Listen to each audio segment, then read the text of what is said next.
Yeah. Oh man. So I just took a shower and I got soap in my eye and I can still feel it and it sucks. Oh. That's gonna last a while. Yeah, and like I don't want to take my contact lens out because anytime my eye doctor knows, but I don't really take my contact lenses out very often. You like told I sleep me in that them and once, shit. yeah. I sleep in them and shit, and they're fine. But like when I do take them out, they never go back in. Right. So yeah. Either way, hey, welcome to the show, everybody. This is Outside the Cinema, your weekly source for cult movie discussions. I'm one of your hosts, Bill, followed by the second host, Chris. Yep, that'd be me. And we're here, and we're starting a run of shows for the next couple of weeks. We love Tubi here at OTC, and if you're a cult movie fan or a weird movie fan, then Tubi is your place to go for all the weird and wonderful garbage that's out there, including my films. They're there. Survival of the Film Freaks is there. Safer Spaces is there. I think the Rebuilder mini doc is there. Maybe not. Actually, I think that might just be on YouTube. But either way, Tubi is now what Amazon Prime used to be. Yeah. And has been for a number of years. But the writing's on the wall, Chris, right? The writing's on the wall. Yeah, they started making originals. Yep. As soon as a company starts to make their own originals, you know the little guy's going to get squeezed out and all that stuff. And all the reasons why you love that service will disappear. Happened with Amazon Prime, Netflix. Netflix. Hulu. I'm the perfect example of when Survival of the Film Freaks came out. We had Amazon. We had it up on Amazon Prime, included in Prime, and it did bank. It did. I mean, I say bank. It played a lot. There wasn't a lot of money coming from it, but it played a lot. And then when Amazon started to shift to their creating all of their own stuff, we were no longer included in Prime. You can still buy it on Amazon, but you have to buy it. You have to buy a digital copy of it. Yeah. So, Tubi is trending that way, but Tubi knows their audience at least, and so they have started making a lot of their own originals, and a good chunk of those originals tend to look like garbage horror films. And if there's anything we want to vamp about on this show, it's garbage horror films. So for the next couple of episodes, at least this week and next week, and potentially the third week, we're going to be doing a series that I have dubbed It Came From Tubi originally. Yeah, Because you could do It Came From Tubi and just dig out any random thing, but to differentiate, It Came From Tubi. As we were just discussing the title of the show, It came from Tubi, originally. And by a mere just like chance, I paired these two films together, not realizing that they are almost the same title. I didn't realize until right now when we were getting ready to record.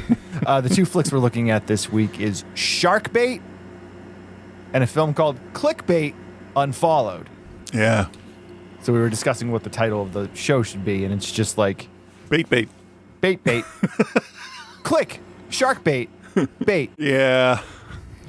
So, and one thing I also noticed too when I was going through the Tubi originals to figure out which ones to cover, they have a large number of shark movies. Yeah, they seem to be easy to make for some reason. Like an uncomfortable amount of low budget shark flicks for one service as originals. There's like at least, what, 4? At least. And that's just with shark in the title. Right. That's not like just the ones with bait in the title or something. Yeah. I know, right? So that's what we're covering this week, and then we'll do that for the next couple weeks. Joe and Scott will be by later in the show. I don't really have a whole lot to catch everybody up on, which is good. There's no news. I don't feel sick or anything. I guess my stoma, the skin around my stoma is sore. Yeah. Which sucks. Yeah. Because there's not a whole lot I can do about it. So, no, But I think I said last week I went and had that heavy metal enema, and that went good. So October 9th I'll be going in. So we're gonna start. Chris and I are gonna start recording, pre-recording some episodes for probably another 4 weeks after that surgery, which should get us into. Well, we got to figure out because I'm going away for Thanksgiving too. So we got to. Oh, okay. We got to figure out. I know you got a couple of Mondays you're not going to be available also. Yeah. So we'll figure it out. Either way, you guys don't worry about it. If you like the show and you want the show on your Mondays and Thursdays like you usually get it, if you're a Patreon member, you get it on Monday. If you're a member of the the plebeians, you get it on Thursdays. Like the rest of the low lifes. So don't worry about it. It'll all be there. I'll be there. Hey, can I ask you something? Yeah, I guess. Have you watched the FX show The Bair? No. Okay. I'm sure you've heard of it though, right? Because everybody, absolutely. everybody's like, "Oh, it's so good, it's so good." So I watched the whole thing, all 3 seasons that have been out. Okay. Mostly based on Melissa wanting to be like, she's like, I want to watch this show. She's like, I watched the first season. I think we should watch it together. Okay. Yeah. And it is very good. It is very good. Okay. But there's this thing that tends to happen with these shows that are, I don't want to say pushing the envelope, but are like, trying to push the boundaries of what a TV show is and the way it's presented and stuff. And The Bear is definitely one of those shows where the cinematography and like the layout of the episodes and the presentation of the episodes, it varies from episode to episode, and they try to do some things. But you can see where like they know that they're pushing, quote unquote boundaries with what, a regular TV series is. Okay. And then you're like, oh, now they've run out of ideas, and they're just like, what are they doing? And The Bear has a couple of moments like that in the 3rd season that I was just like, man, I was really loving this show. And now I'm just like, what the fuck are you doing? All right. So I wanted to ask you, and this is just like a totally off the cuff question, because I started trying to think about other shows that have kind of done this. Do you have any shows that like you were watching and you were like, all right, man, this is really cool. They're doing something different. And then all of a sudden you're just like, what the fuck? What do you do? What? And well, I know I should have probably told you ahead of time that I was going to ask you this question. No. As you were explaining it, I had started thinking about it because, we've known each other for a while. Too many years to count. 20, what are we, like 26, 27 years now at this point? We were friends before Resident Evil came out. So we were friends. I was still in high school. I was a junior in high school when I met you, which would have made me 16. So yeah, like 20, 21 years probably. Wow, yeah. Yeah, a long time, man. Huh. Anyway, sorry. Didn't mean to distract you there. The other day, watching a new episode of Futurama, the last season, it's this new one. I like it. It's fine, but it doesn't have the same feel as the old ones. But that could be, because so much time has gone by. Oh, yeah. No, I know what I know. The classic example of, oh shit, we fucked that up, but let's keep going is The Simpsons. Okay. I haven't watched The Simpsons a full episode past like season 17. Yeah, me either. Except for the Halloween episodes. Oh yeah. But they haven't been good. I haven't liked them, is what I should say. That's fair. That is fair. Simpsons used to be like something that the president of the United States had his panties in a twist about, and now it's just, it feels kind of boring to me. But people outgrow stuff, which I'm starting to get through my head. That's a true thing. That's a true thing. Yeah, so it's okay if I don't like something that I used to. On the other hand, though, Community in season 4, they fired Dan Harmon and the writers. I believe it was the writers. And then they brought him back in season 5. But season 4, the cast and crew called it the gas leak year because it was absurd. But I liked what they were trying for. So, there's an example of a good and a bad way. Another one that I. So I think there's a difference between what I'm thinking here with this show, The Bear, and like Heroes. Remember Heroes? Yeah. Season 1 of Heroes was incredible. You're like, they're setting this world up, like, it's gonna be awesome, and then it just got terrible. Yeah. Or like Lost. You saved the cheerleader, and then what? Yeah. I'm not thinking like the show got bad. I'm thinking like, what are you doing? Like, like I get it. If your whole advertising campaign is, do this is the first season, you should have a little bit more planned out. Right. I know that Battlestar Galactica was notorious in the later seasons for not laying anything out. I don't like that. That one, Battlestar might be one of the ones where I was like, okay, yeah, maybe that one. I think, I'm trying to think of a Star Wars one just to be fair to everything. But I stopped watching stuff after Ahsoka. I didn't even watch Ahsoka. That was fun. I enjoyed that one. I haven't watched that. I haven't watched any of the last couple seasons of The Mandalorian. I haven't watched Andor. And what's the other one that's coming out? Oh, The Acolyte was already out. Acolyte. Skeleton Crew is coming. There's some is there a what if? Yeah, there's sort of a what if thing there. Yeah, but I mean, I think what it ended up being is that Star Wars was like both my special interest and safe place. And now that I'm feeling better, like I don't need it as much. Right. Yeah. Okay. Because I've definitely stopped buying the figures.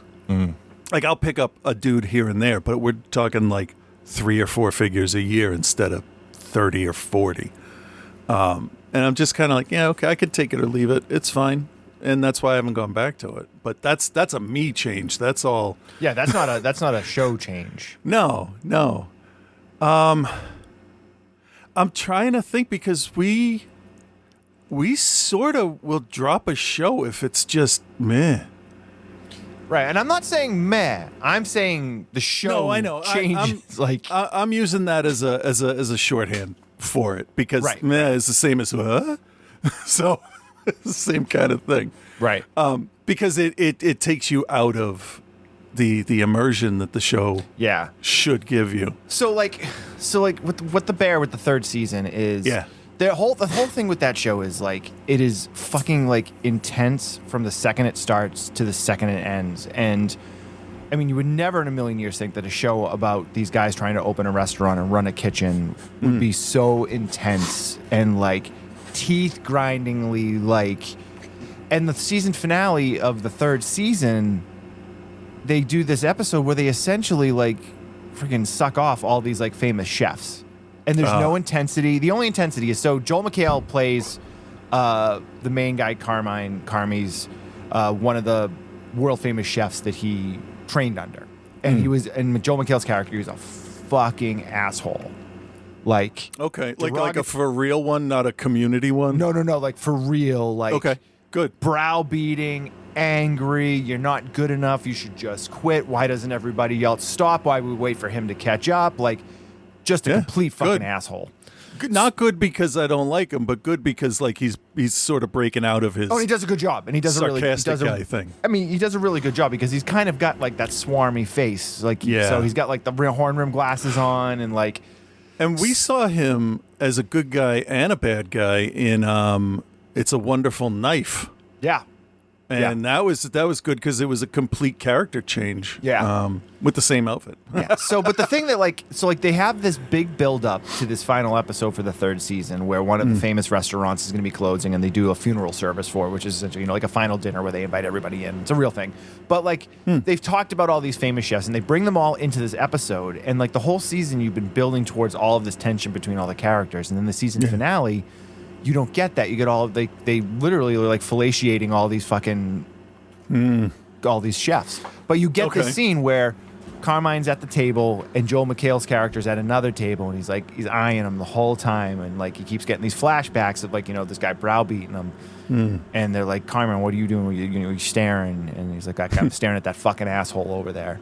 And so McHale gets up and Carmine follows him and they're like, this is not going to end well. And you're expecting, 3 seasons, 26 episodes or 28 episodes or whatever it is, this confrontation between the two of them because you've seen it build, and they do this like it's amazing, but it's also like the most unfulfilling thing in the world where like Joel McHale just like fucking totally like he's like Carmine's like you made me why were you such a piece of shit, you made me hate myself, blah blah blah, and Carmine and he's just like, well, you're a better chef now, right?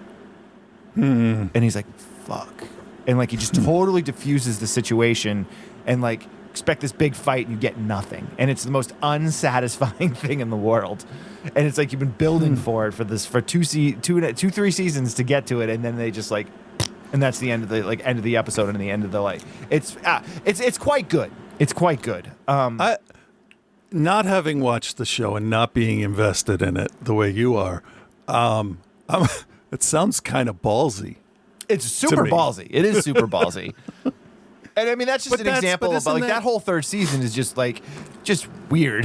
Like in comparison to the first 2. Like just real life, like somebody recognizes that, oh shit, I did something wrong. I'm gonna explain myself now. And I've done that twice. I've done that because it didn't start that long ago. But to just step outside of myself for a second and think, are you really right about this, or are you being a stupid idiot? And twice now I've caught myself, and the person's reaction when I say, no, oh wait, hold on, I was wrong, you were right. Sorry about that. And like the first person I did that to, because they've known me since junior high, was like, what? And I'm like, no, I'm trying. I definitely was. You're right. That's not how time works, vacation, whatever. Because I was working with somebody that I kind of grew up with. So, yeah. What was my point? I don't know.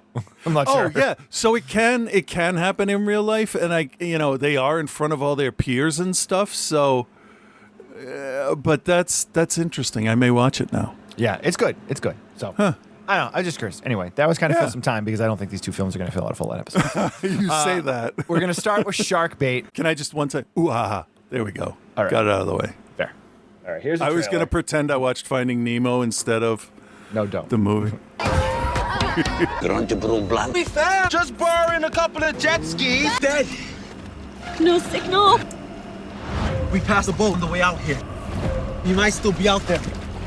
We have to stay together until someone comes. And what if no one comes? Someone's got to be missing us. Circling us. We gotta get this thing started. We're shark bait. Where did it go? Okay. Shark Bait. Oh, man. Okay. When was it? Was this 2022?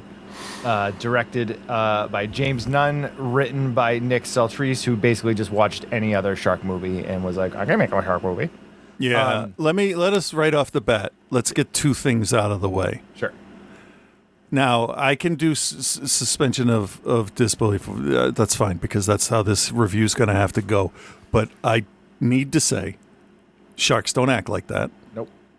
And the jet ski rental guy would have chased them to fucking Regina, Canada, not left them out there with the rented jet skis.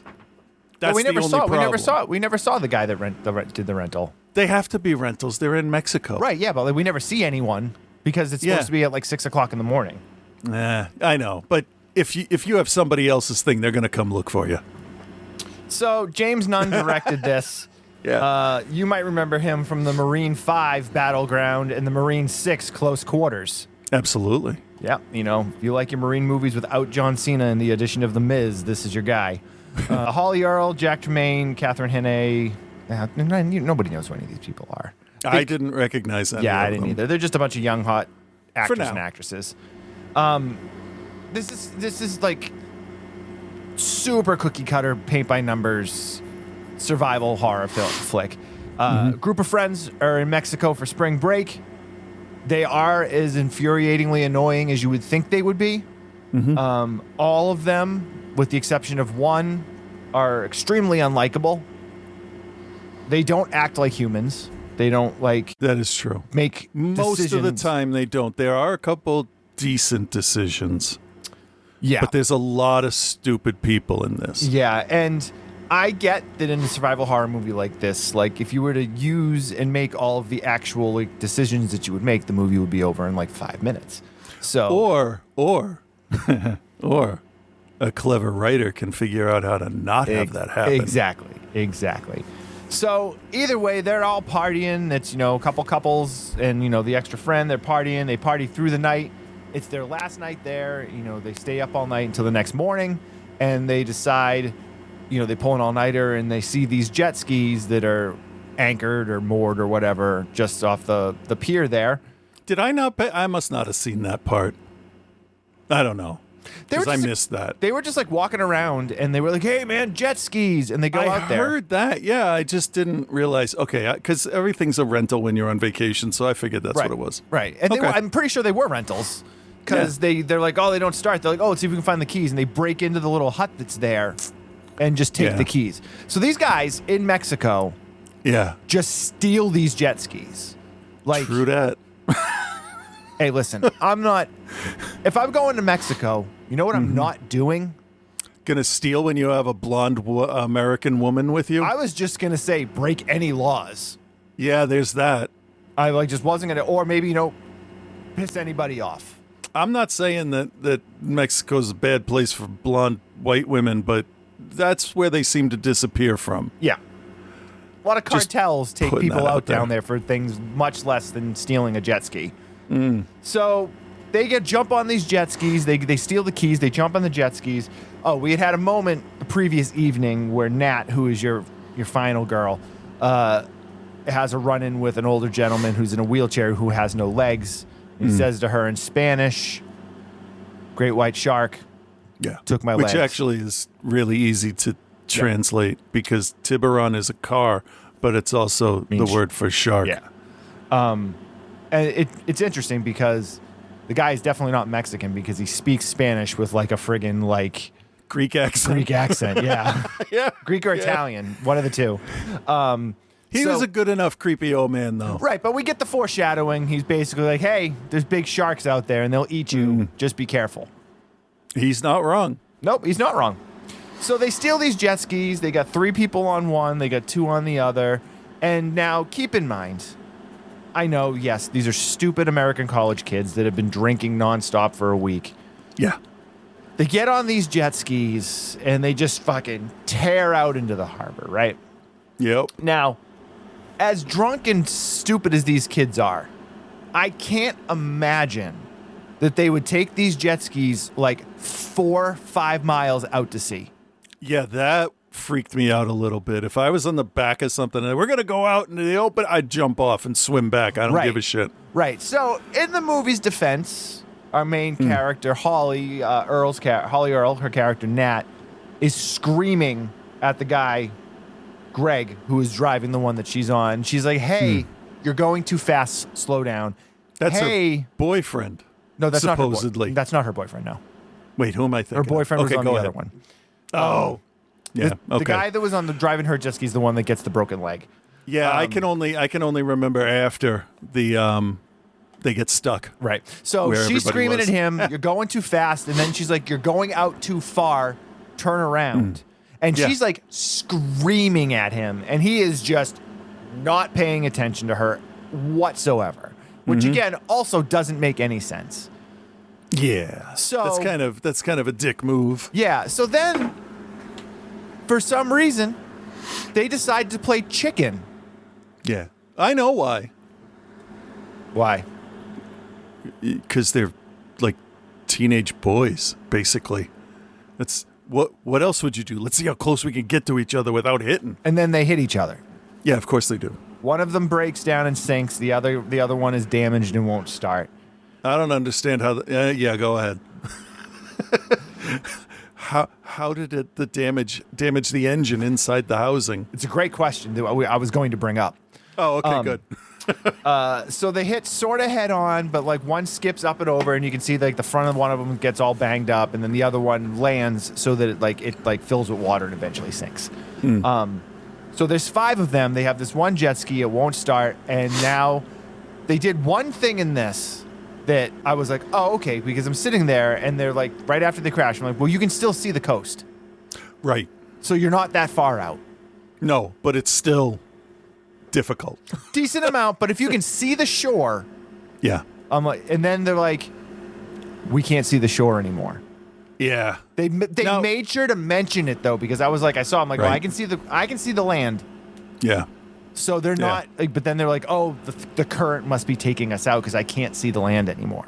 Yeah. So they addressed that. That's like, I was like, okay, all right. Yeah, because you're supposed to swim parallel to the shore until you can swim in and not fight Right. any of that. Right. Yeah. I remember that stuff. So one of them is badly injured. He's got a broken leg with the bone sticking out. They're trying to help him out. They're trying to get the jet ski started. They try to figure out what to do for about 30 seconds and then give up. Yeah. Like- yeah. They're like, well, it won't start. Now, I immediately was like, I can think of about 20 different things that you could do right now to try and help yourselves. Yeah. First thing you do is check your electrical connections. Right. They open up the back of it because the engine piece or whatever they looked at was underneath the seat, which wasn't struck. Right. So, like, I'm like, why don't you check the front part of it where, like, it actually got struck? They don't do that right. They do eventually, but not right away. Right. So now I'm like, okay, so you know that the water's pulling you out. Every second you wait, you're getting further away. How come, like, 3 of you don't just jump into the water, hold the back of it, and start kicking, and start heading into shore? That would suck, but It would suck for sure. you're gonna die otherwise. Yeah, you're So, doing something, oh shit, I can't walk for 3 days, but I can walk. right? I'm not dead. No, they Yeah. don't do anything. They don't do anything. I mean, you could have introduced smaller sharks as a reason for them not to kick. You know, you get a couple like tiger sharks or whatever. It's off the coast of Mexico there, lemon. I don't know. Not nurse sharks. They're there to help you. Like St. Bernards of the ocean. seriously. Yeah, I've come to terms with the fact that I have thalassophobia, fear of deep water, and it's not really the water. It's what's in it, and it's the clarity of the water. Where stuff like at one point the shark. That's not a spoiler because Because shark bait. yeah, it does this kind of up to the surface, back down, where it like fades in from black and back out, and I don't know why, but that shit is terrifying to me. Oh, for sure. 100%. So that's what kept me going with this, was that they were still doing a couple of good shots that triggered that inside of me, a nice fight or flight response, which is good. Yeah, and the effects with the shark are actually decent. They're fine unless you're looking at them chewing on a guy. Yeah. So the token black kid is like, well, we passed the boat on the way out here. It wasn't that far back. I'm a good swimmer. Maybe I can swim over there and I can, help us out. Yeah. And I'm Yeah. like, all right, at least somebody is trying to do something. Right. The other 4 are there just being complete fucking idiots. Just like not doing, Yeah. not even doing anything. You got this one guy that's bleeding to death. Right. So smart move there, though. Did they even tourniquet his leg? They did. Yeah, they did. Oh, okay, good. I forgot about that. But he's bleeding into the water, so that's going to bring the shark. Yeah, but Now, not this for is like- a little while, depending on how far away the shark is, because it's like a drop of blood doesn't hit the water, and the shark's like, huh? Right, It's got to get over to him, the particles. So you got like 10 minutes. yeah, so they're still waiting. This other dude is trying to swim to the boat. Yep. They do a nice little move to show that nobody knows that they're out there because they all left their like shoes and stuff on the rocks by the water, and the tide comes in and washes them away. Yep. So.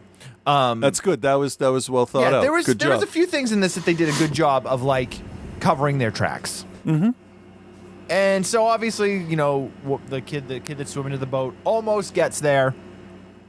Yeah. Guy doesn't hear him because he's below deck. He's got the radio on, and then the shark eats him. The kid with the bloody stump leg, he gets eaten. Also, the shark kind of stalks them and swims away. That's what I mean by like sharks aren't like that. They'd bite one person and be like, fucking people, and it would leave. Yep. So that's the biggest problem I have with animal attack movies. But if it was like a school of barracuda, I'd be like, yeah, you guys got to get the fuck out of there. Right. So also now we put into this that Nat, the main character, her boyfriend, she finds out that the boyfriend has slept with one of her best friends because the best friend's there, and they're trying to get a signal on the phone. They open the phone and she sees all the pictures of them together or whatever. Now, okay. As a white male, cis white male, we do some dumb things. Oh, all the time. We do some dumb things. Yeah. But this guy and this girl cheat with each other. Yep. And Yeah. they take a large number of photos of themselves engaged in said cheating affair, and keep them on their phone. Now listen.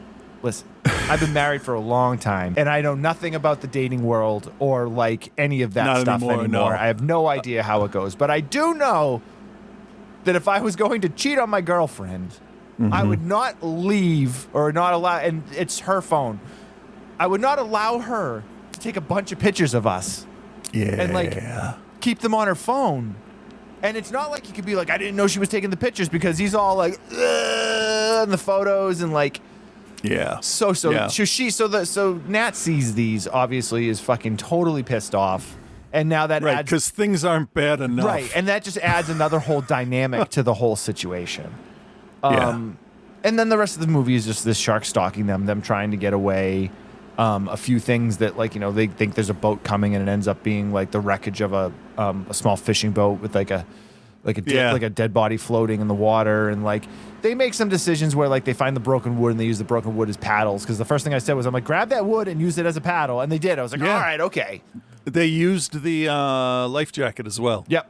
So Yep. that was good. Because, again, one of the main characters, Millie, the blonde, she can't swim. Why the fuck did she get on the jet ski in the first place?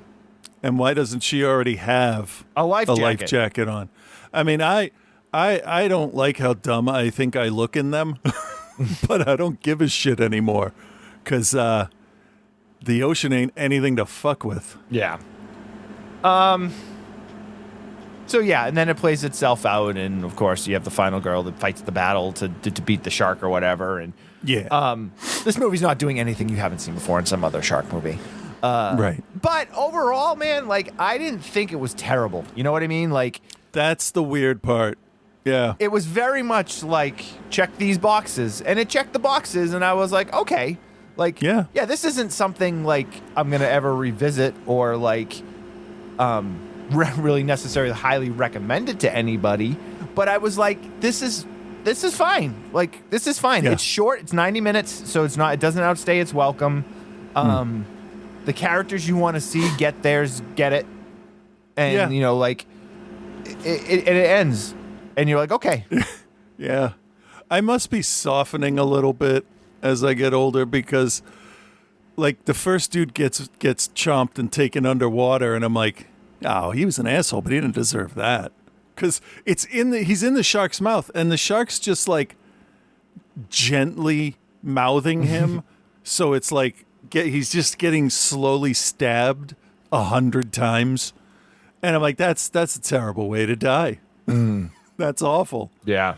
But they do their best to set these characters up as, you know, have committed grave mortal sins. Yeah. No, because and that's the tough part is this thing's an animal, but Johnny in the murder movie there, In a Violent Nature, he has a reason for what he's doing. Sharks, as far as I know, still can't articulate the reason or have the sentience to get revenge for whatever. I don't know. Yeah.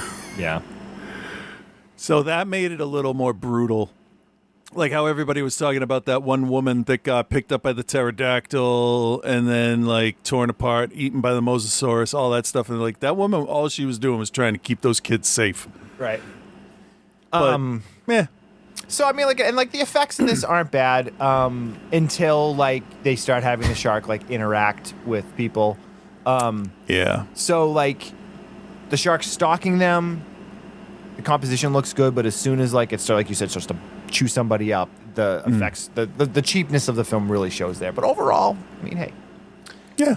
all right, Chris. Do you recommend and what's your grade for Shark Bait? Oddly enough, I am going to recommend this. I'm surprised that you said that, you know, it's not great, but it's enjoyable because that's sort of how I feel. Like, this is a junk afternoon movie. Like, get some popcorn and just draw a picture while you're watching. Right. I mean, we had a little back and forth where I'm like, oh, fucking Tubi originals, great. And so far, not bad. I'm kind of okay with it, which is weird because it's a knockoff. Is basically what we're looking at, and yeah, the people were adequately dickish, so it worked. I like the way you said that. Yeah, it was weird, huh? Okay. So I'm gonna give it a B- because it's fun. Okay. Yeah. I'm with you. I mean, I'll recommend it mostly because I didn't dislike it. But I'm not saying you need to run out and see this or anything like that, you know? It's fine for what it is. if you like shark attack movies and like all of the like the low budget shark exploitation stuff, then you can get some enjoyment out of it. It's nothing special, but it's not bad. So I'm gonna give it a C. Okay. I'll give it a C. So far, Tubi original so far 1 for 1. Now though, we're gonna go with Clickbait Unfollowed. I got a weird clicking. I think it's because I changed something on the thing. But Oh, you heard that too? yeah, Okay. yeah. I think it's the I don't know. Here's the trailer. I'll try to fix it. Is your official invitation to the Social Mansion. Compete with 5 other influencers in brand building competitions. Only one person can leave here. A winner. Welcome, everyone. I'm Sophia, your guide through this competition. Whoever gains the most followers wins. So cute. Hate him. Word. Here's some of the other influences coming up behind me. Like they will be in the competition. Let the games begin.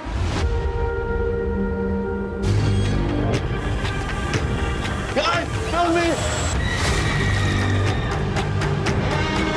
You're not gonna let us go. We're in the middle of nowhere. Now we're upping the ante.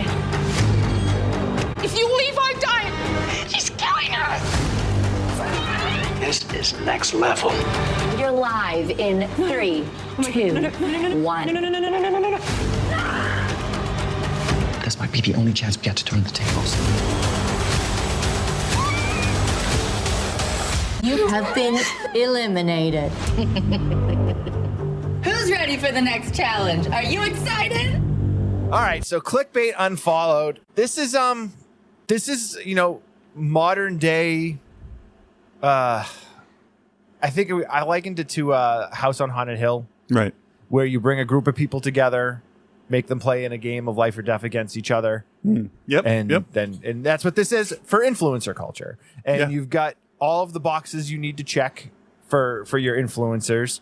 You have your yogi namaste hot blonde who doesn't really understand any of it.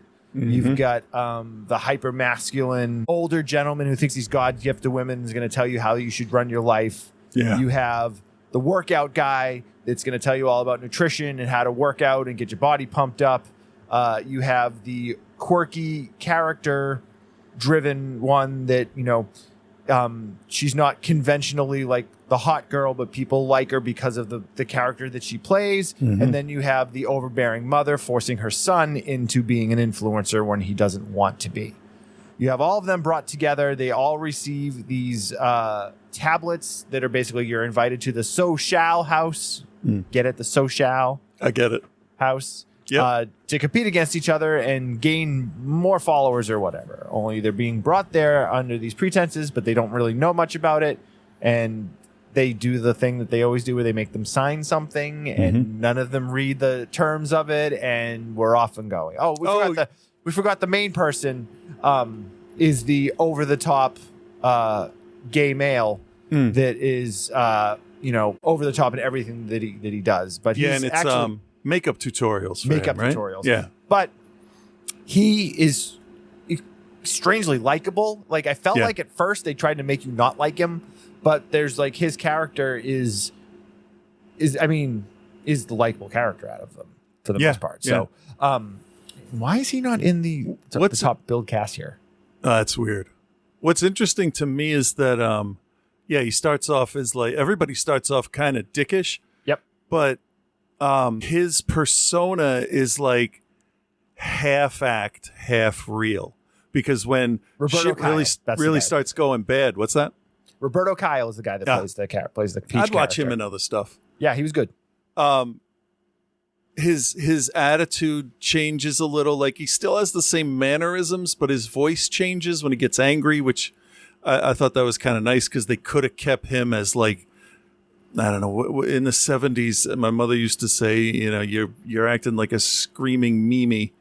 So, just an idiot that runs around screaming about everything, scared, whatever. But they didn't do that. And that would have been very easy to do. Yeah. So they're set, against each other here. And it's, if you know anything about influencer culture, it's all here, They do a good job, I think, of kind of setting it up and giving you, who everybody is. Yeah. And some of the people are more likable than others, and there's ones that you're supposed to detest, and then there's ones you're not really sure about. So, but the most interesting is the mother and son combo, where she is, has her son who does the unboxings and stuff, but she's the overbearing, pageant mom or like dance mom or whatever. Where Takes a little while for that to come out, which was good. But so they have them doing these different challenges, and one of them is like, tell the world something about you that you don't know. And the son basically is like, I don't want to do this. Yeah, because the mom said, tell the truth. And he didn't want to lie. So he's like, I don't want to be an influencer. I don't want to do any of this. I just want to play sports and just be a kid. And she gets real fucking mad at him.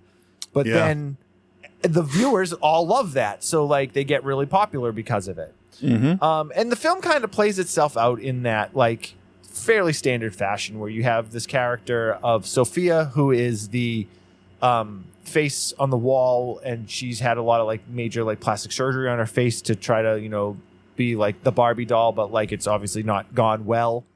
Yeah. It's somewhere in between a Kardashian and that cat person. Yeah. And then they kind of go through these different things, and everyone kind of has their own little thing going on, which is interesting. You have Gaia, who is the blonde Namaste girl, and like it comes out that like she's like not like knows nothing about any of it really, and just like it's like that commercial for I don't know, it's one of like the car insurance or whatever, Progressive or one of those, and they're like, oh, this is a really nice place you found, and it's like, yeah, it's great until somebody else finds it, and then the lady's there standing there, and she's like, yeah, I'd like to shoot my video, and she's like holding the giant cup, and she's like, oh, I'm out here manifesting destiny, and like so I mean there's nothing going on in this that you've never seen before. It's done in this modern world of influencer culture that is not, it's getting saturated in the horror movie realm now, but it's not oversaturated yet. Like I haven't seen so many of these that I'm like done with it. Agreed. I don't know. What did you think of this when you were watching it? How did you feel? Well, when you sent me the thing and I saw the picture, I'm like, this fucking guy. But and then I started watching it, and I'm like, okay, this isn't here to glorify any of this or say these people are better than other people or whatever. Just the opposite, actually. Yeah, I kind of calmed down a little bit there, where I'm like, okay, this isn't not made for me as a horror fan.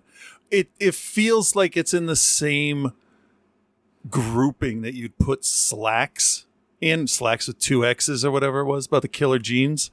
Oh yeah. This is a little goofy. It's a little campy. It's very bright, very, very, very, very good coloring. And that feels that amps up the artificialness of the whole thing. And then Peach came in, and I'm like, oh Jesus, what kind of fucking hate crime is going to happen here? But then about halfway through, I realized I was into it, and I liked it, which is kind of weird because it doesn't feel like it's my kind of thing. Agreed. Yeah, I agree. But they made the characters interesting enough that I wanted to see what would happen.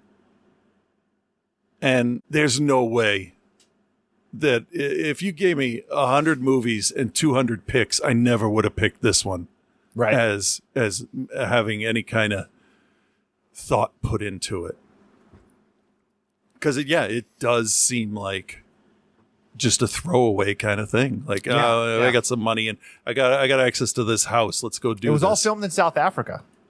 Oh, I've been here, and I've been here for a while. That it's kind of cheaper to film there. Yeah, yeah, and I think it's most of them are South African actors and actresses that are in it too. Okay.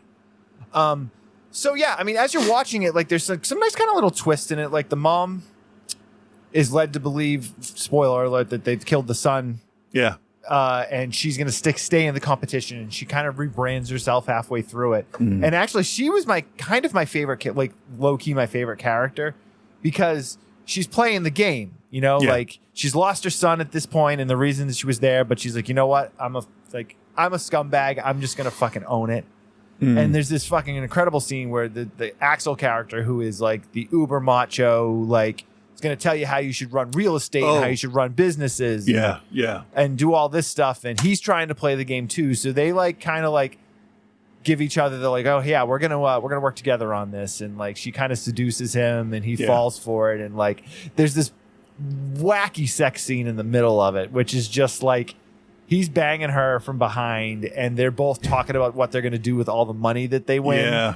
And he's like, I'm going to buy a Maserati. And she's like, I'm going to buy a new minivan. Yeah. And he says something. She's like, I'm going to buy a diamond encrusted butt plug. Yep. And he just stops and he's like, all right, and keeps doing his thing. Yeah. And then and then she turns on him, which is great because it was like, oh yeah, she's playing the game. Yeah, as the audience, you kind of have the feeling that something's not right with this whole thing. She warmed to him way too fast. Yeah, and he should have known. Scumbag. Yeah. By the way, I had the subtitles on for this, and I need to point out that Axel is spelled $X $EL. Yeah, it sounds about right. I thought it was a typo at first. I'm like, I'll give him that first one. That's fine. Whatever. I know doing captions can suck sometimes. And then it happens 7 more times. And I'm like, oh shit, that's his name. Good for the movie. Because that's what he would do. He would have that bad of a name. Yeah. Such a piece of shit.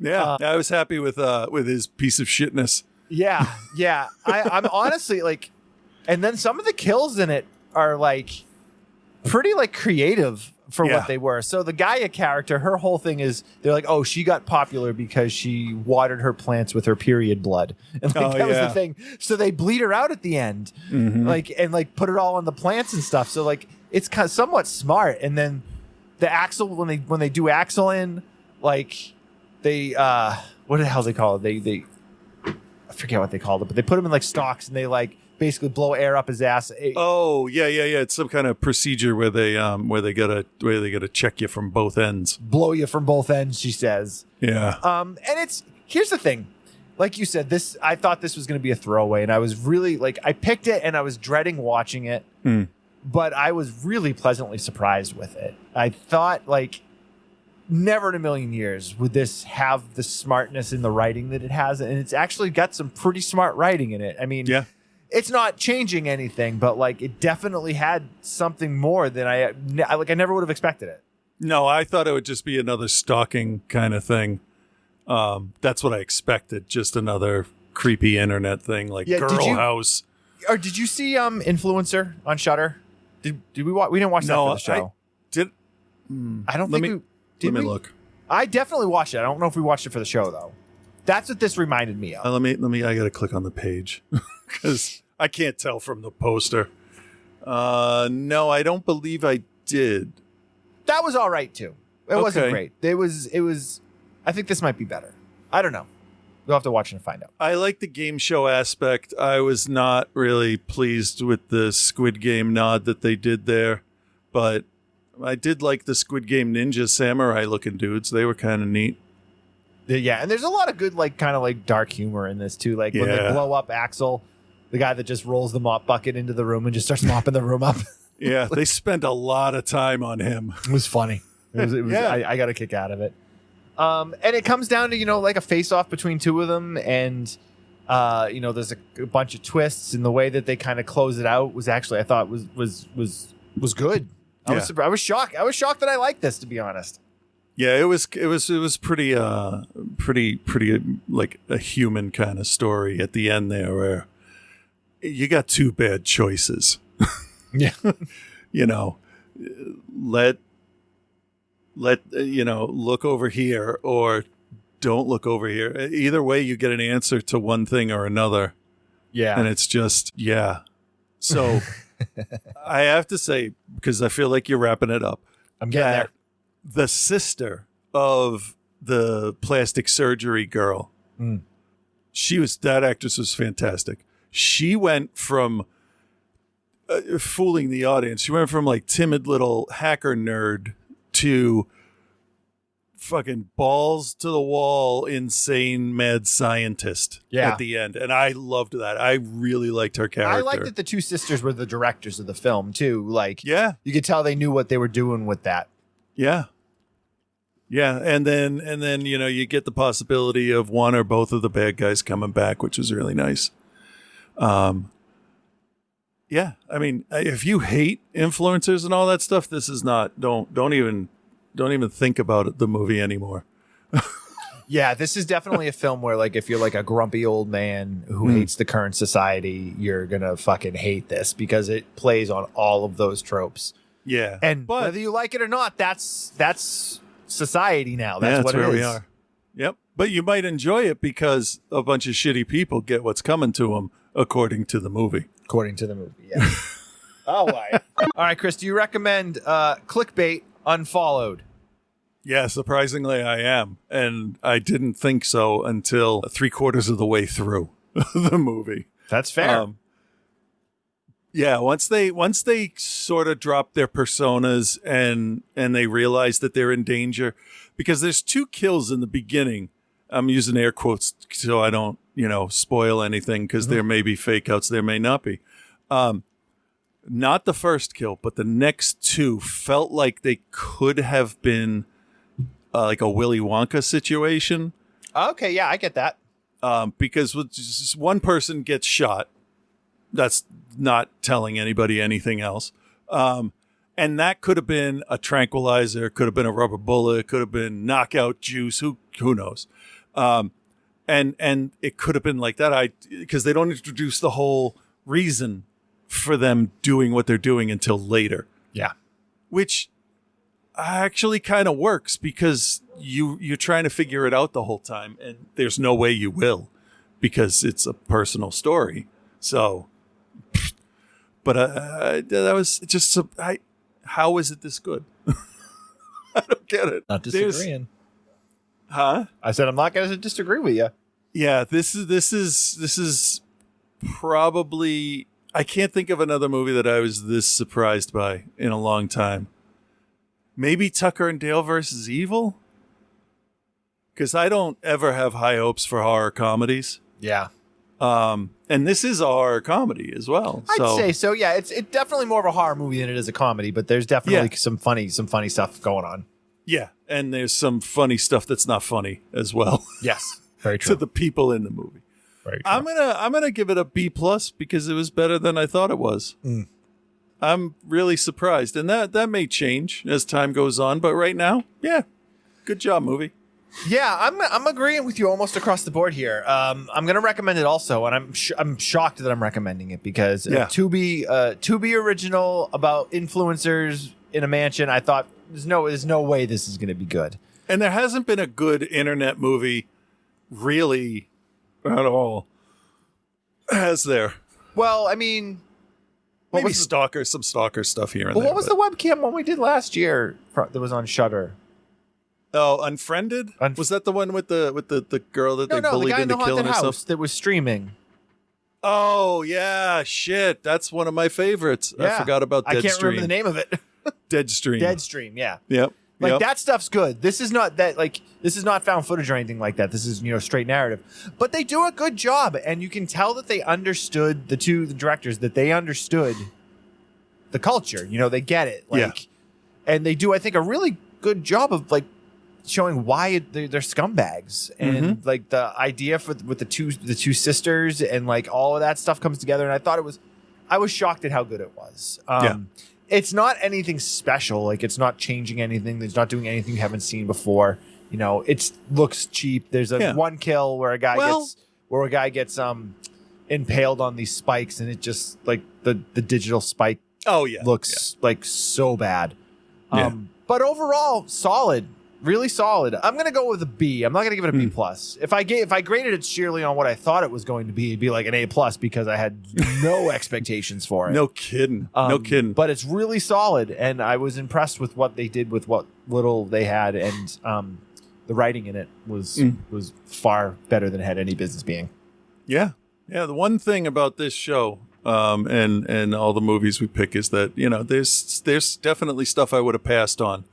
That has an entertaining idea in it. And honestly, I've said it before, that's all it comes down to. If you have moderately good actors, a moderately well-written script, but you have a fantastic fucking idea in it, great. I'm all for it. Yeah. For sure. And this had a good idea. It took a whole bunch of different ideas from other movies and just it put them together. And the only way you could see this being, you could say it's a quote unquote ripoff when it's really just like almost a parody of horror movies, but not really. It definitely lends from things, but I don't think it outright rips anything off.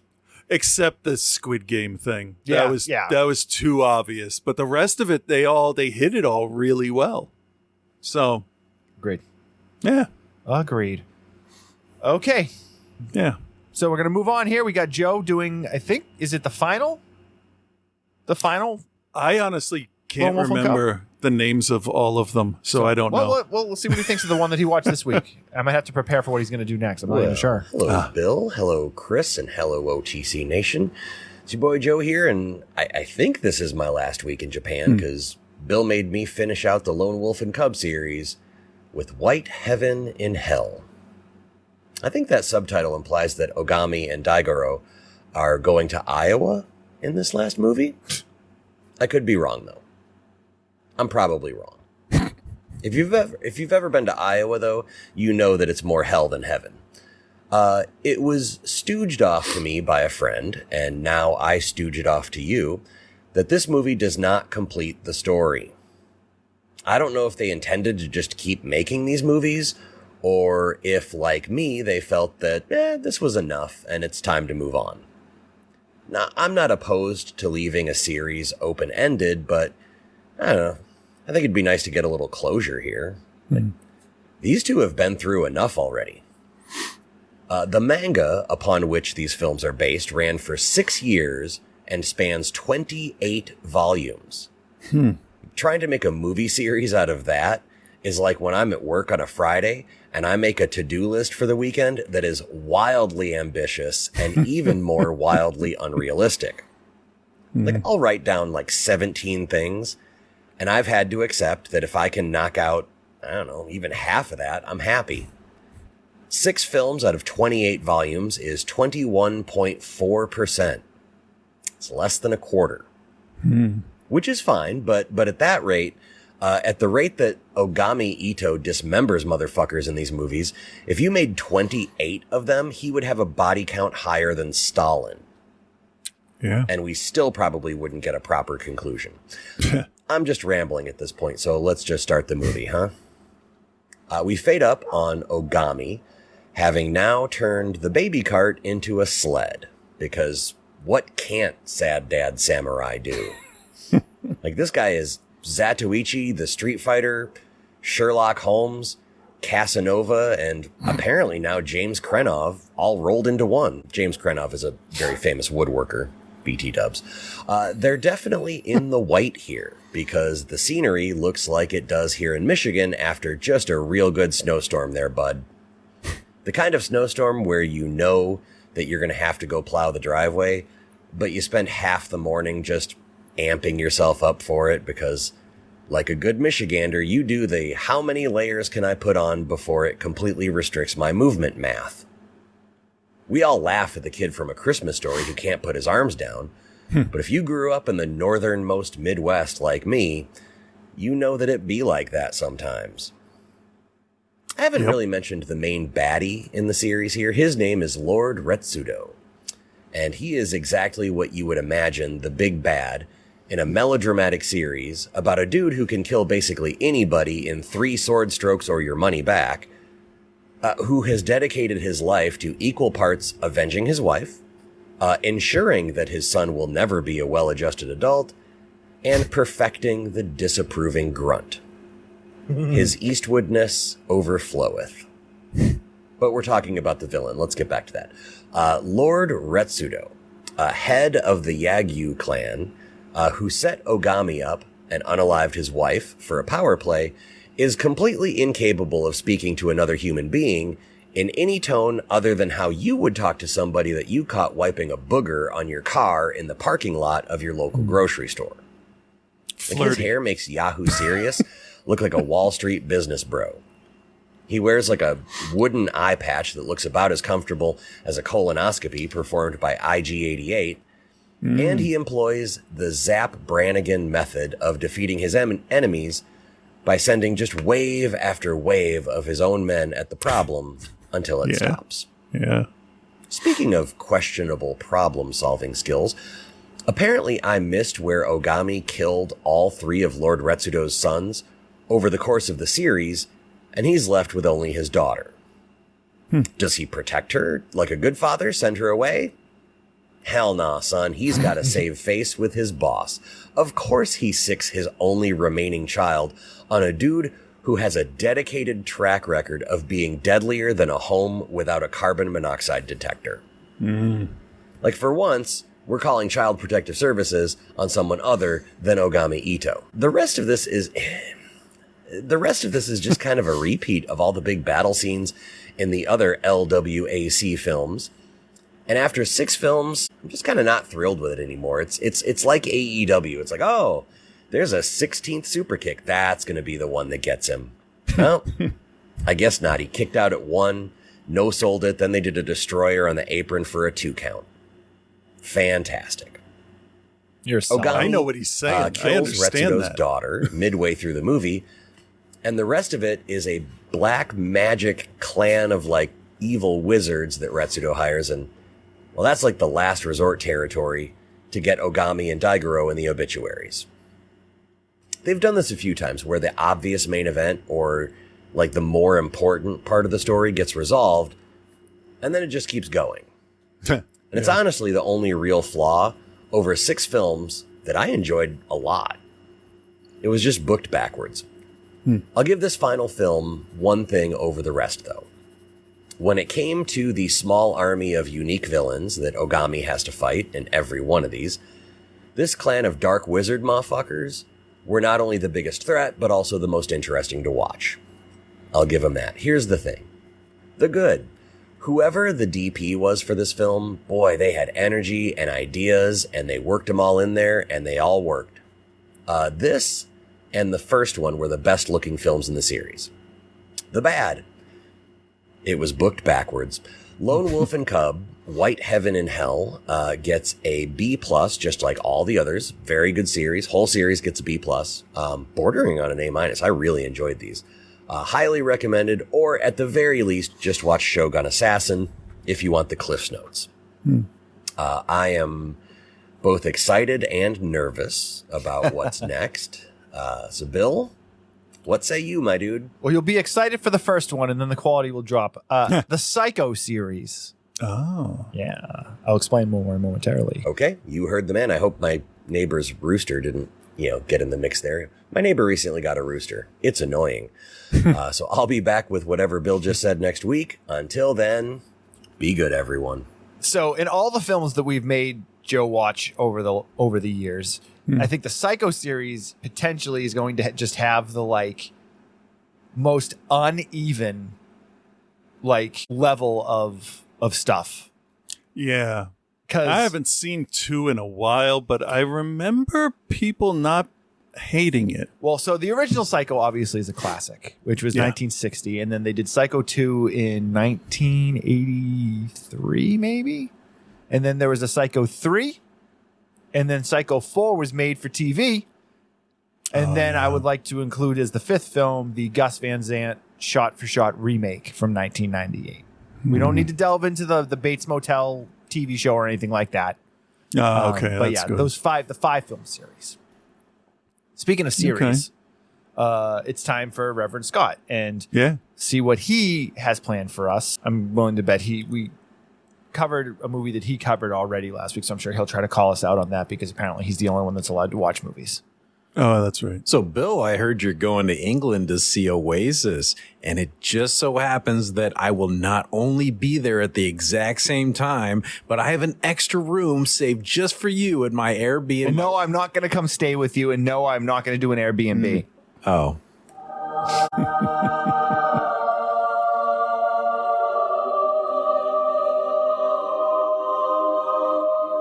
What? Yeah. Holy shit. Yeah. With Reverend Scott. I don't pay attention to any of this.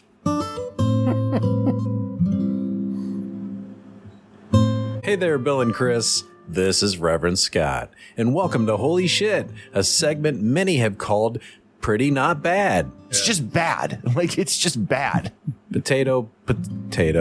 And this week, we're not only going to get to see how you did on your reviews of I Saw the TV Glow and In a Violent Nature last week, but you're also going to get the honor of hearing your new opinion of a movie you're probably already too late to see in the theater at this point, called Strange Darling.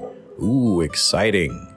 So quickly, I'm going to mention I Saw the TV Glow. I mean, I didn't, but you did. So I'll make this brief because I didn't watch it, obviously.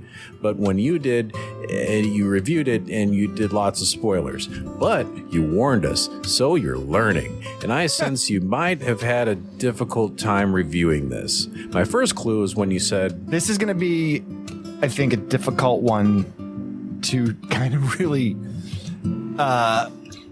review. Unfortunately, it sounded like the trailer was more of the movie I would have been interested in than what was actually in the film. So I give it a C. However, I give your review a B+. Very insightful.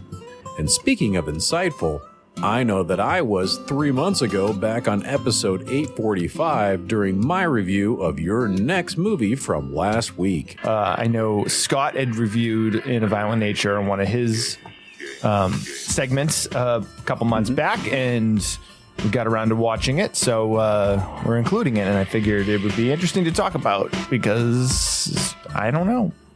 I don't know. Because that's what we do. Yeah, it is. It is. So what exactly did you do last week during the review then? Well, I compiled a couple sound clips where Chris explained the plot. Where'd you get that? Oh, boy. Oh, it was over at the water tower. Oh, dude, fuck you. He is a flesh terminator. Yeah. Okay, here's a car. I'm going to play with it. That was about it. You did a great job, just not as well as I did. And listening back to Scott's review of it, I think he was pretty dead on and a lot of the stuff too. He felt similar to us, and I'm sure he may revisit it for next week knowing that we talked about it. Well, just because you're talking about that doesn't mean I'm just going to drop my review right here into the segment. I Saw In a Violent Nature, starring absolutely no one you know, with a budget that likely involved maxing out a credit card and calling in favors. What the hell? How did this get greenlit? Well, that would be due to Shudder Films that produced this, and IFC Films that distributed it. Oh, and one of the producers was Peter Kaplowski. He also produced The Void, Psycho Gorman, and The Best Worst Movie. So it's no wonder he's involved with this one too. The camera generally follows the killer throughout 80% of this film, which is mainly in the woods and starts near an old burned down fire tower. A group of dumb college kids, is there any other kind, find a very shiny gold locket hanging in the burned down fire tower. That's good time. Weird. Of course, they take it. Big mistake. From the ground rises a very large, gross man covered in dirt and rot. We find out this is Johnny. When alive, the first time, story goes that Johnny was a pretty simple-minded guy. Like a special person. Yeah. A shitty kid tricked him into thinking there was a bag of toys at the top of the fire tower, and when he climbed up, they kicked him or tripped him, and he fell and broke his neck. He then returned to go on a killing spree.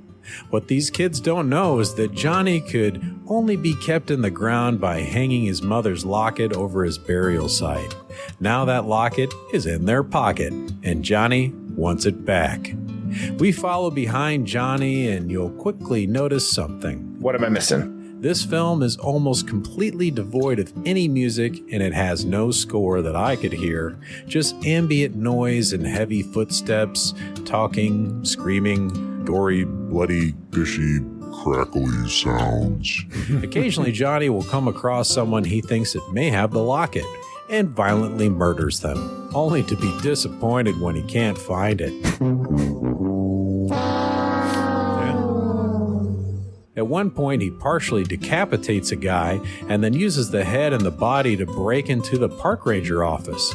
And then he takes their old-timey firefighter mask and some like two hooks with a chain between them, and that gives Johnny quite a unique look, and a kind of cool, rusty weapon that he puts to very good use. But I already know what you're thinking. A hulking brute that comes out of the ground wearing a mask, killing kids in the woods, and he has mommy issues? Where have I heard this one before?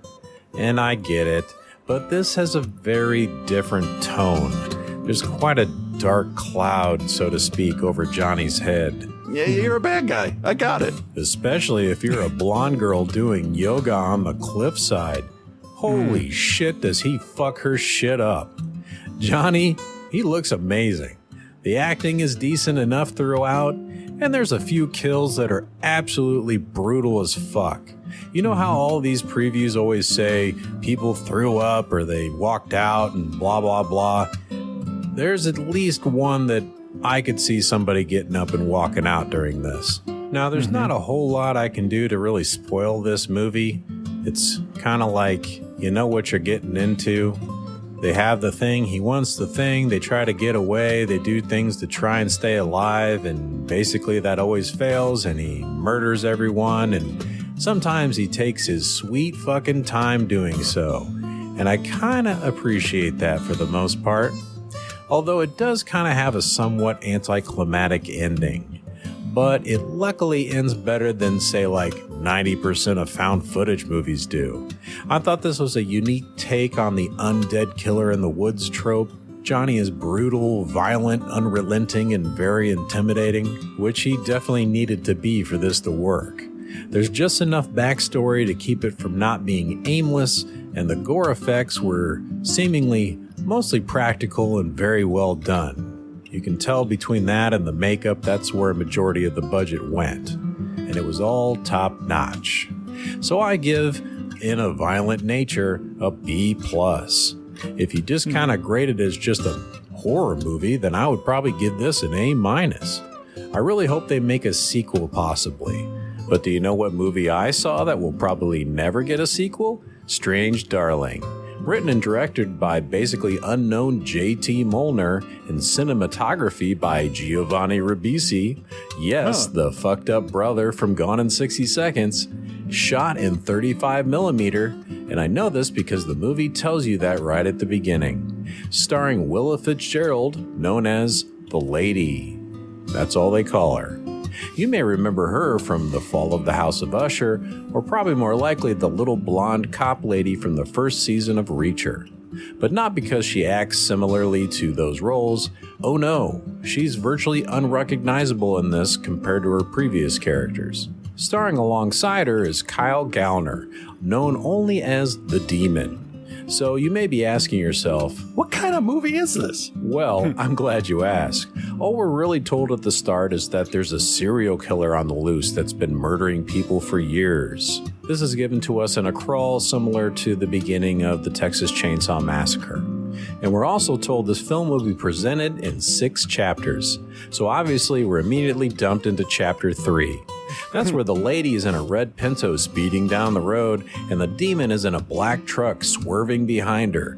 And he slams on the brakes, gets into the bed of the truck, and shoots out the back window of her car with a shotgun. Her car flips, and she gets out all bloody and crying and runs into the woods with the demon in pursuit. That's how it fucking starts. Like, fuck you. Come on, that's too much. Then we obviously skip to chapter 5.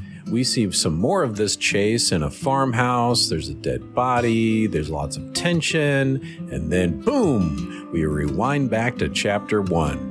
Now we see the lady and the demon sitting in his truck, having some drinks, laughing, flirting, right in front of a hotel that they obviously are thinking about going into together. Ooh. She casually asks him, "You're not a serial killer, are you?" I'm not fucking telling you who I am. And yes, this is mainly all the things in the trailer, which is luckily not full of spoilers.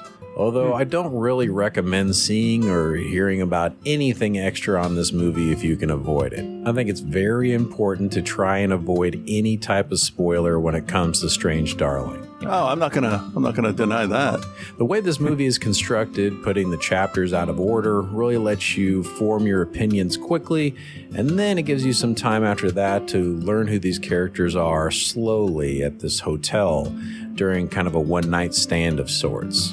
And trust me, you learn a lot.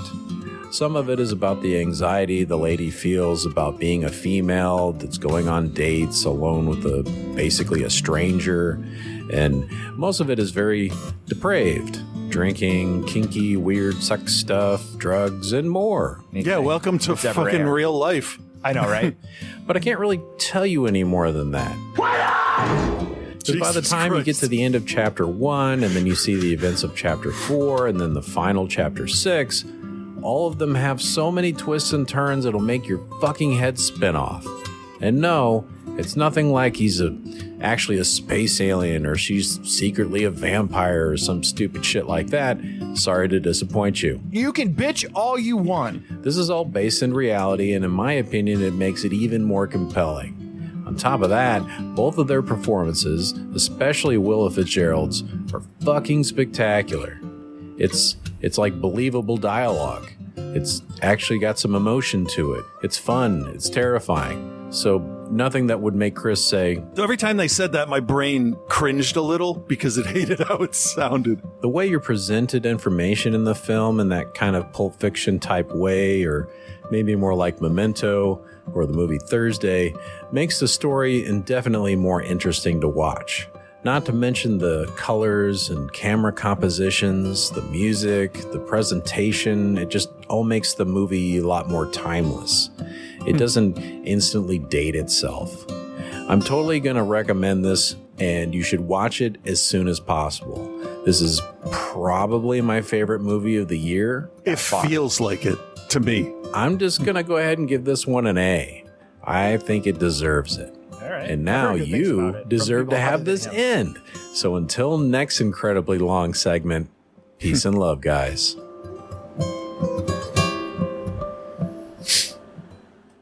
Outside the cinema, discussing how in the world Bill fits all of his penis in his pants for nearly 17 years. Yeah, no, it's pretty big. That's weird because, like, does it go down? Like, because it doesn't look like a lot of space. Kind of. It's bigger than you'd think. It's very, like, way bigger than you would expect it to be. That's not true. I have an average size penis. All right, guys. Thank you for hanging out with us this week in our first episode of It Came From Tubi, originally.